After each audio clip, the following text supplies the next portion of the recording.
Hi, John. How's it going? Hey Emma, I'm doing well, thanks. How about you? I'm good. Just looking forward to the weekend. Do you have any plans? Not much, really. I'm thinking about going for a hike on Saturday. It's been a while since I've spent time outdoors. What about you? That sounds like a great idea. I might join you if I'm free.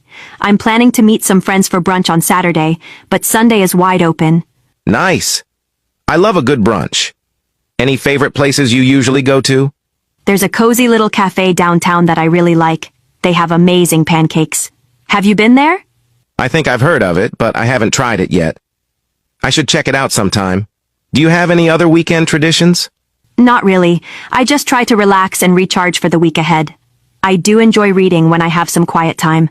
How do you unwind? I like reading too, but I'm more into watching documentaries or movies. It helps me relax. Any good book recommendations?